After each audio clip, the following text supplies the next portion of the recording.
man George from New Jersey. Santana, I'm guessing it's Santana Moss.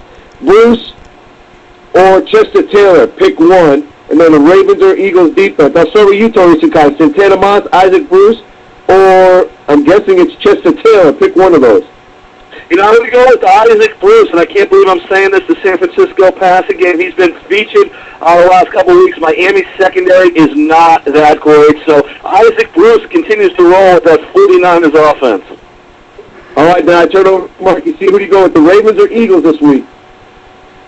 Yeah, I go with the Philadelphia Eagles against the Cleveland Browns. I mean, Ken Dorsey under center. He was turnover prone last week. They can't move the football. The Eagles have a great pass rush. They're going to be able to, exploit a lot of Cleveland Browns' weaknesses. And I don't see the Browns scoring many points in this game. I see the Eagles, having a big day. All right, so there we go. So now let's go right to the phone lines. I have no idea what this number is, but from the 000, welcome to the program. Hello.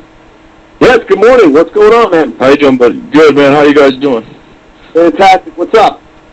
Good. I'm looking for a flex spot. I got a Sammy Morris or Maurice Morris. I need a flex. All right, so Sammy Morris, Maurice Morris. I go Sammy Morris in this case. What about you, Mark? I go with Sammy Morris, too. I think he's got the better potential to score a touchdown in that offense. Sammy Morris, huh? Yeah, that's what we look at. How about you, Tony? You feel the same? Yes, I got 16 carries, 85 yards for Sammy Morris today, and a touchdown. touchdown. All right, thanks, guys. Appreciate that. All right, man. Well, we appreciate the phone call. Good luck this week. All right, we go right back to the text, guys. This is from the 862 area code. I'll go with you, Mark, since you're doing my defense here. Titans or Ravens? That's another tough call there because Baltimore's been great this year. They play a Pittsburgh team that hasn't really been getting going on offense. But at the same time, I like the Titans. I like the matchup. I know that, Houston's been good lately, but Matt Schaub is turnover prone. I think that you play the Tennessee Titans here. All right, now I go to you, Tony Sincata. What do you expect out of Willis McGahee with Rice not playing this week? With McGahee, I don't expect much, and I don't want to put him in my lineup because McClain will get in there. McGahee's been playing banged up, and in a playoff matchup, McGahee is a guy I do not want on my team. He hasn't been able to play 4 quarters there, and I would just be afraid of a 0. There you go. So appreciate the text. We go right back to the phone lines from the 717 area code. Good morning. Welcome to Fantasy Ground Live. Yo, what's going on, Paul? This is Walkie. Good morning. What's going on? How are you? I'm good. Great show. Thank you. Keep up the good work.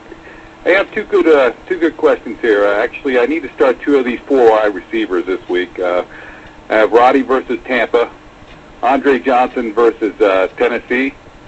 I got Dwayne Bowe versus the Chargers, and Wayne versus the Motown Kitties. Oh, man, it must suck to have that problem. You got to start 2 out of those 4? I got to start 2 out of. It's a good problem, but I have the same issue every week. So, but okay. It's a good problem. All right, so you have Roddy White, you have Reggie Wayne, Dwayne Bowe, and which Johnson do you have? Andre Johnson.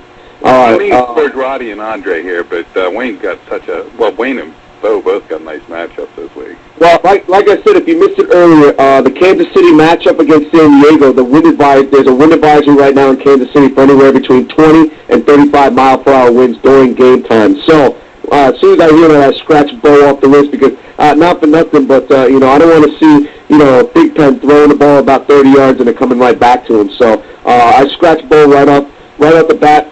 And you know what? The Detroit game against Indianapolis, this scares me from the Reggie Wayne standpoint because this is a blowout. They're not going to be passing the ball, and I think that the Lions are pretty much sat out. So when I look at this, I look at Roddy White, again, the Atlanta Falcons in the 4 up front. Andre Johnson, who's just been spectacular again this year, breaking the single-season record there in Houston for receptions and yardage again, and he's second only behind Wes Welker in catches. So I look for those 2. Matt Shaw's back. That's his favorite receiver. I go with Andre Johnson. What about you, Mark? I agree with you, Paul. I mean, both those guys have been the best of late. It's not time to get too cute with things. Go with the guys that have got you to the promised land. That's been Roddy and Andre Johnson. How about you, T? What do you think, brother man? I have to agree. I'm looking for 40 attempts from sharp today. Andre Johnson will be there. And there was a great point on Reggie Wayne. If this game's over early, don't look for Reggie Wayne to be involved in that game in the second half. So we're going Roddy White, Andre Johnson, man. Alrighty, fellas. Well, we appreciate the phone call, man. Yep, keep up the good work, man. Okay, hey, did you have any more questions? I don't want to cut you off there. Well, you don't got call. You got other callers calling in? Man, we're always full of calls, bro, but we take it one at a time, man. We take it one at a time. What else you got? All right, I'll throw one more at you here. All right. This is a toughie. This is one of my online leagues, which I'm in the semifinals this week, actually. I have Derek Ward or Clinton Portis. Wow, that's a tough one. Now, this is, they factor in the PPR, too, so you got to keep that in mind, so. All right. So, to me, when I take a look at it, I like Portis over Ward. But that's such a tough matchup. I mean, we're going up against Dallas on the road. I like Portis. How about you, Mark? I like Clinton Portis, too. I mean, the upside's there. You know, Cincinnati doesn't stop the run. I know he got into a fight last week with his coach, but that could be a motivator, you know, for the Washington Redskins and Clinton Portis. So I'd go with him. I wouldn't try to get too fancy here. T, what about you, man? What you got? Mark brought up a great point there, because I would have picked Ward if it wasn't for that fight with the coach. Now you know Portis wants to play, he wants to rock, he's going to be in there all 4 quarters. I was worried about this guy's health. We don't have to worry about it. It's time to show Jim Zorn up today, baby. There you go. So we're both going with Portis, man.